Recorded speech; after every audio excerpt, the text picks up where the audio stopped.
بسم اللہ الرحمن الرحیم۔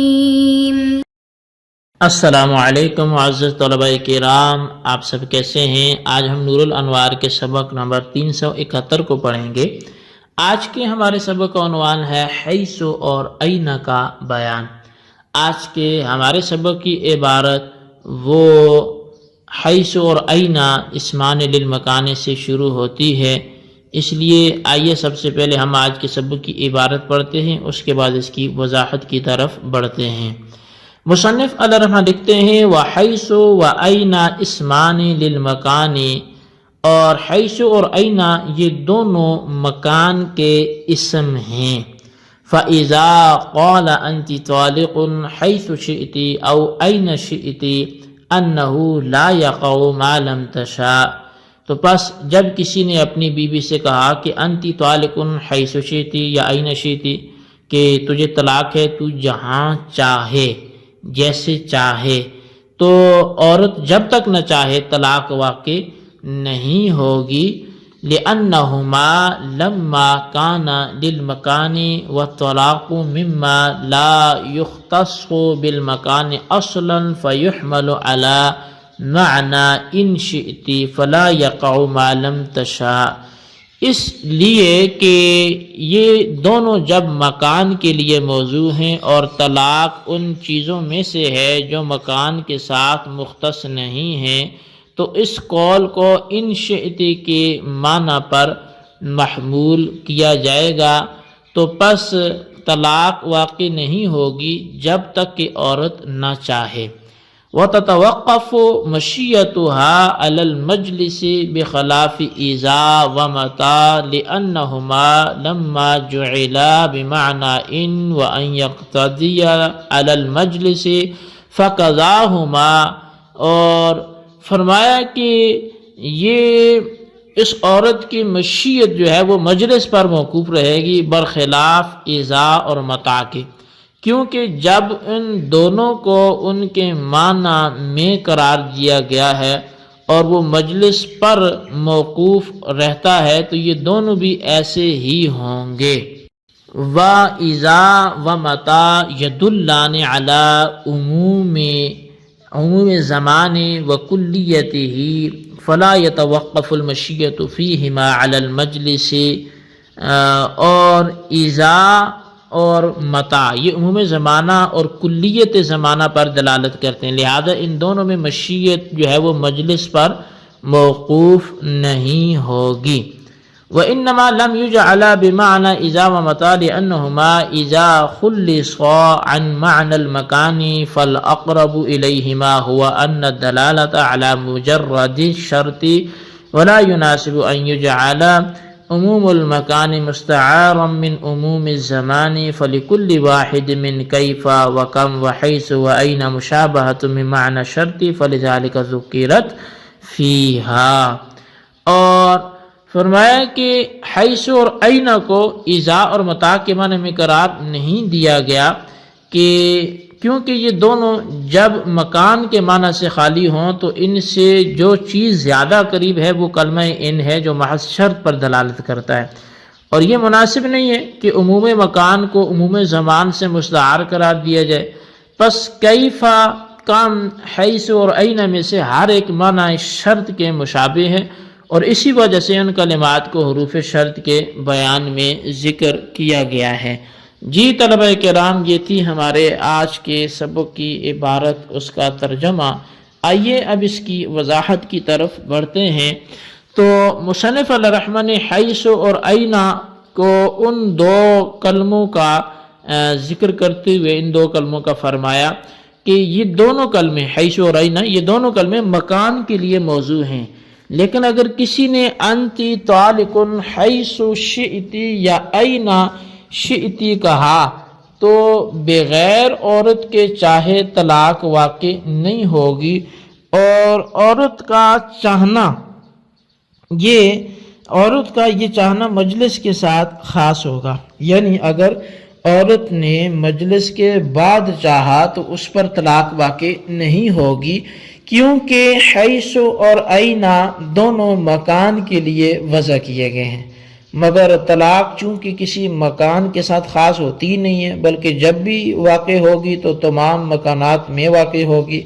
اس لیے ان دونوں کا اپنے حقیقی معنی یعنی مکان پر محمول کرنا وہ متعذر ہو گیا ہے، اور جب حقیقت متعذر ہو گئی تو مجازاً حرف شرط یعنی کلمہ ان پر محمول کیا جائے گا، اور حیث شئتی اور این شئتی کے معنی ہوں گے ان شئتی اور انت طالق ان شئتی کی صورت میں، چونکہ طلاق عورت کی مشیت پر معلق ہوتی ہے اور عورت کی یہ مشیت مجلس کے ساتھ خاص ہوتی ہے، اس لیے انت طالق حیث شئتی اور این شئتی کی صورت میں بھی طلاق عورت کی مشیت پر معلق ہوگی اور عورت کی مشیت مجلس کے ساتھ وہ خاص بھی ہوگی۔ مصنف نے فرمایا کہ حیث اور اینا اذا اور متاع کے معنی میں نہیں ہے، کیونکہ اذا اور متاع چونکہ زمانہ اور وقت کے عموم پر دلالت کرتے ہیں، اس لیے ان دونوں میں عورت کی مشیت مجلس کے ساتھ خاص نہیں ہوتی بلکہ مجلس کے بعد بھی عورت کو چاہنے کا اختیار باقی رہتا ہے۔ پس اگر حیث اور اینا اذا اور متاع کے معنی میں ہوتے تو ان میں بھی عورت کی مشیت مجلس کے ساتھ خاص نہ ہوتی، حالانکہ حیث اور اینا میں عورت کی مشیت مجلس کے ساتھ خاص ہوتی ہے۔ تو اس سے خاص ہونے سے معلوم ہوا کہ حیث اور اینا یہ اذا اور متاع کے معنی میں ہے ہی نہیں بلکہ کلمہ ان کے معنی میں ہیں۔ اب رہا یہ سوال کہ آخر حیث اور اینا کو اذا اور متاع کے معنی میں کیوں نہیں لیا گیا اور کلمہ ان کے معنی میں کیوں لیا گیا، تو اس کا جواب یہ ہے کہ جب یہاں مکان کے معنی متعذر ہونے کی وجہ سے ان دونوں یعنی حیث اور اینا کو مکان کے معنی سے خالی کر لیا گیا تو اس معنی پر محمول کیا جائے گا، یعنی اس معنی پر محمول کیا جائے گا جو معنی ان دونوں سے زیادہ قریب ہے، اور ان دونوں سے زیادہ قریب ان شرطیہ ہے، اس لیے کلمہ ان شرطیہ ہونے میں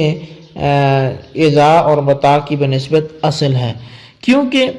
ان صرف شرط کے معنی میں مستعمل ہوتا ہے اور یہ بات پہلے ہم کر چکے ہیں، اور دوسرے کسی معنی میں یہ مستعمل نہیں ہوتا، اس کے برخلاف اذا اور متاع کے کہ یہ دونوں کبھی شرط کے لیے استعمال ہوتے ہیں کبھی شرط کے لیے استعمال نہیں بھی ہوتے، بس یہ دونوں مقید ہوں گے اور کلمہ ان جو ہے وہ مطلق ہوگا، اور مطلق جو ہوتا ہے وہ مقید پر مقدم ہوتا ہے، کیونکہ مطلق مقید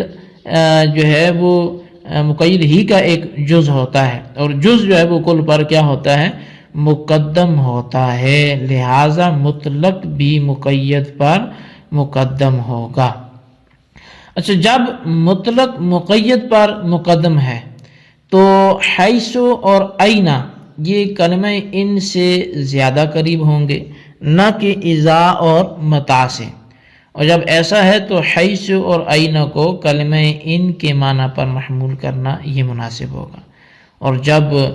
اذا اور متاع کے معنی پر محمول کرنا یہ مناسب نہیں ہے تو پھر اس کو اس پر محمول نہیں کیا جائے گا۔ اسی کو شارح نے یوں بھی کہا ہے کہ عموم مکان جو حیث اور اینا میں ہے اس کو اس عموم زمان سے مستعار قرار دینا مناسب نہیں ہوگا جو عموم زمان اذا اور متاع میں ہے، اور حیث اور اینا کو اذا اور متاع کے معنی پر مجازاً محمول نہ کرنے کی یہ بھی وجہ ہے کہ طلاق میں ممانعت وہ اصل ہے، اور ان دونوں کو اذا اور متاع پر محمول کرنے کی صورت میں اباحت وہ اصل ہو جاتی ہے، اس طور پر کہ اگر ان دونوں کو اذا اور متاع کے معنی پر محمول نہ کیا جائے بلکہ کلمہ ان کے معنی پر محمول کیا جائے تو مجلس کے بعد عورت کے لیے طلاق چاہنا وہ مباح نہیں ہوگا، اور اگر اذا اور متاع کے معنی پر محمول کیا جائے تو مجلس کے بعد بھی طلاق کا چاہنا وہ مباح ہوگا۔ بہرحال جب حیث اور اینا کو اذا اور متاع کے معنی پر محمول کرنے کی صورت میں ممانعت کی جو صالت اباحت کی صالت سے تبدیل ہو جاتی ہے اور یہ درست نہیں ہے تو ان دونوں کو اذا اور متاع کے معنی پر محمول کرنا بھی درست نہیں ہوگا۔ تو فَلِكُلِّ وَاحِدٍ مِّن كَيْفَ سے ایک سوال کا جواب دینے کی طرف اشارہ کیا جا رہا ہے۔ سوال یہ ہے کہ کیفا، کم، حیث اور اینا یہ چاروں حروف شرط میں سے نہیں ہیں، لہٰذا ان کو حروف شرط کے بیان میں کیوں ذکر کیا گیا ہے؟ یہ تو حروف شرط کا بیان چل رہا تھا۔ تو اس کا جواب یہ ہے کہ یہ چاروں ظرفیت میں اذا شرطیہ کے مشابہ ہیں، اس طور پر کہ جس طرح کلمہ اعزاز شرطیہ ہونے کے باوجود ظرفیت کے معنی پر دلالت کرتا ہے، اسی طرح یہ چاروں ظرفیت کے معنی پر دلالت کرتے ہیں، کیونکہ کیفا حال پر دلالت کرتا ہے، حال ظرف کے قائم مقام ہوتا ہے، اور کم کی تمییز کبھی ظرف واقع ہوتی ہے، اور حیث اور این بھی ظرف پر دلالت کرتے ہیں۔ پس چونکہ یہ چاروں کلمات ظرفیت میں اذا شرطیہ کے مشابہ ہیں، اس لیے ان چاروں کو حروف شرط کی بحث میں ذکر کیا گیا۔ جی طلبہ کرام، یہ تھی ہمارے آج کے سبق کی عبارت، ترجمہ، وضاحت۔ اس کو اچھی طرح سمجھیں، اس کے خلاصے کو رجسٹر پر لکھیں، بالخصوص ان سوالات کے جوابات دیں۔ سوال نمبر 1 یہ ہے کہ حیث اور اینا یہ کس لیے آتے ہیں، ان کا استعمال تحریر کریں۔ اور سوال نمبر 2 یہ ہے کہ کیفا، کم، حیث اور اینا یہ چاروں حروف شرط میں سے نہیں ہے، تو پھر ان کو یہاں کیوں ذکر کیا گیا، اس کی وجہ بھی تحریر کریں۔ اللہ تبارک و تعالیٰ سے دعا ہے جو کچھ ہم نے پڑھا سنا اسے یاد رکھنے کی توفیق نصیب فرمائے۔ آمین بجاہ النبی الامین صلی اللہ علیہ وسلم۔